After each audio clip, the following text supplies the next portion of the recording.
नेहरू जी नेतृत्व कर रहे थे, तब बाकायदा सिग्नेचर करके यह प्रस्ताव पारित किया गया था कांग्रेस की एग्जीक्यूटिव में। आधा पंजाब चला गया था, आधा बंगाल चला गया। उसके बाद जो बच गया, आजादी के बाद आप ही के परिवार के शासनकाल में आधा कश्मीर भी चला गया।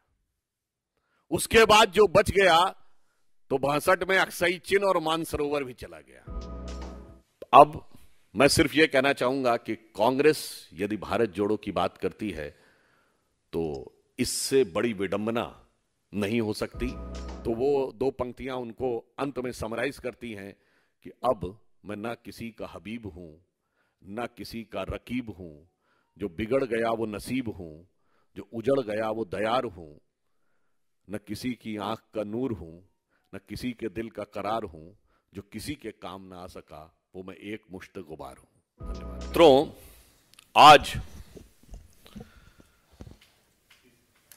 दक्षिण भारत में केरल से शुरू होकर तमाम प्रकार के कारनामों और कारगुजारियों से गुजरती हुई कांग्रेस पार्टी की मुख्य विपक्षी दल के रूप में अप्रासंगिक होती हुई भूमिका को पुनः स्थापित करने की छटपटाहट से प्रेरित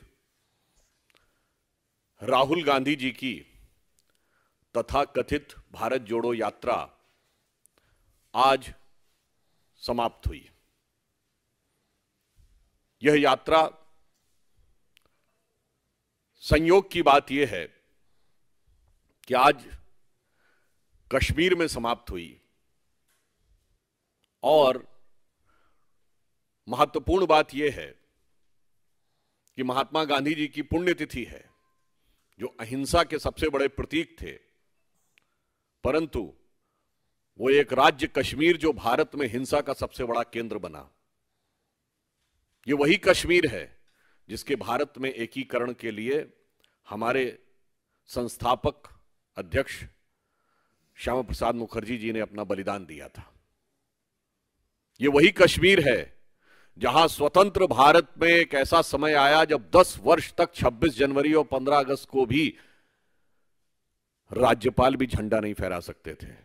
1988 से 1998, जिस दौर में हमारी पार्टी ने, जब डॉक्टर मुरली मनोहर जोशी जी हमारे राष्ट्रीय अध्यक्ष थे और वर्तमान प्रधानमंत्री श्री नरेंद्र मोदी जी युवा नेता के रूप में उस यात्रा के संयोजक थे, इसी श्रीनगर के लाल चौक पे जाके 26 जनवरी 1992 को झंडा फहराया था।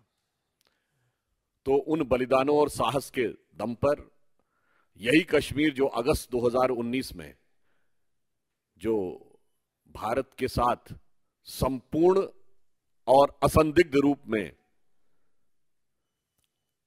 एकाकार होने की प्रक्रिया पूर्ण हुई थी। यह यात्रा जो राजनीतिक उद्देश्य से प्रेरित थी, मगर मैं कह सकता हूं कि वो अपने राजनीतिक उद्देश्य में, अपने राजनीतिक ध्येय में, अगर आप पूरी यात्रा का क्रम देखेंगे तो नितांत सफल असफल दिखाई पड़ी। जिसे कह सकते हैं कि वो राजनीतिक बियाबान में से अपने को स्थापित करने की जद्दोजहद में अपनी मंजिल मकसूद से पूरी तरीके से महरूम रही। और यह यात्रा बहुत विडंबनापूर्ण भी थी। मैं उदाहरण देना चाहता हूं, इस यात्रा की शुरुआत कहां से हुई? केरल में, जहां पर इनके वो नेता जिन्होंने सड़क पे बीफ पार्टी की थी, वो इस यात्रा के पहले सहभागी बने।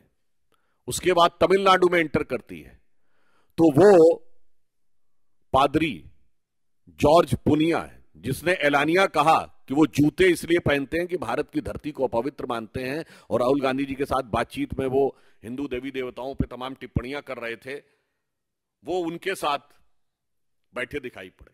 उल्लेखनीय बात यह है कि जहां शुरुआत हुई थी केरल में, मैं याद दिलाना चाहता हूं, वहां वो फादर जोसेफ क्या नहीं गए।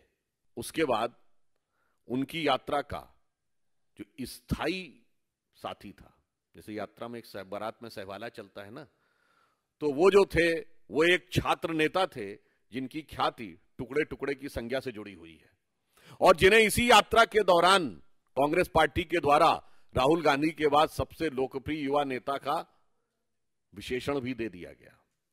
उसके बाद यह यात्रा दिल्ली पहुंचती है।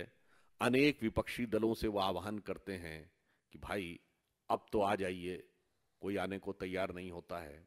उसके बाद यह यात्रा जब कश्मीर के नजदीक पहुंचती है तो फिर वो दिल की आरजू ऐसे लबों पर आती है कि वो सर्जिकल स्ट्राइक का बयान कौन बोलता है? यात्रा के संयोजक दिग्विजय सिंह जी। मतलब इससे बड़ा विरोधाभासी वक्तव्य आपको नहीं दे सकता कि मेरी यात्रा नफरत के खिलाफ थी, तथा कथित नफरत के खिलाफ, और मुझे तो नफरत कहीं दिखी नहीं। इसी यात्रा में उन्होंने कहा वो राहुल गांधी तो है ही नहीं, वो तो समाप्त हो गया है। उन्होंने कहा सर्दी आपको इसलिए लगती है कि सर्दी से आप डरते हैं। मुझे लगता है ये कंफ्यूज नेशन की जो बात उन्होंने कही, तो सबसे ज्यादा कंफ्यूजन उस पूरी यात्रा के दौरान उनके स्वयं के आचरण में देखा। अंतरिम सरकार के प्रधानमंत्री के रूप में जब उन्होंने 2 सितंबर 1946 को अंतरिम सरकार के प्रधानमंत्री के रूप में नेतृत्व करते हुए नेहरू जी नेतृत्व कर रहे थे, तब बाकायदा सिग्नेचर करके यह प्रस्ताव पारित किया गया था कांग्रेस की एग्जीक्यूटिव में। आधा पंजाब चला गया था, आधा बंगाल चला गया। उसके बाद जो बच गया, आजादी के बाद आप ही के परिवार के शासनकाल में आधा कश्मीर भी चला गया। उसके बाद जो बच गया तो 62 में अक्साई चिन और मानसरोवर भी चला गया। यानी जिसे कह सकते हैं कि आपकी भारत को क्या जोड़ा था कि आधा पंजाब गया, कश्मीर गया और चला बंगाल गया, और चीन के हाथों मानसरोवर का वहां ऊंचा भाल गया। इसलिए मैं ये कह सकता हूं, आज यदि आप झंडा फहराने में सफल हो रहे हैं तो वो तब जब हमारे संस्थापक अध्यक्ष ने इसके लिए अपने प्राण बलिदान किए, और हम कहते थे जहां हुए बलिदान मुखर्जी वो कश्मीर हमारा है।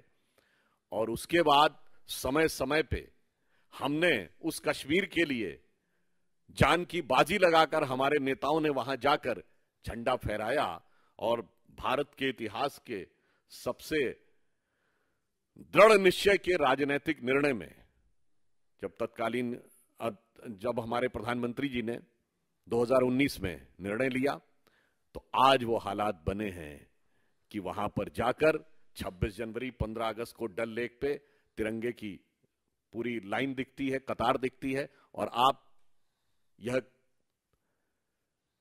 झंडा फहराने में सफल हो रहे हैं। इसलिए मैं सिर्फ यह कहना चाहता हूं कि कांग्रेस की यह यात्रा, जिसने एक नहीं अनेक मौकों के ऊपर पूरे इस 150 दिन के अपने कालखंड में जितने नफरत और घृणा के बयान थे, जितने नफरत और घृणा के प्रतीक लोग थे, उन सबको साथ में रखकर और पुनः एक बार स्मरण कराया कि जब एक भारत श्रेष्ठ भारत बन रहा है, अब मैं सिर्फ यह कहना चाहूंगा कि कांग्रेस यदि भारत जोड़ो की बात करती है तो इससे बड़ी विडंबना नहीं हो सकती।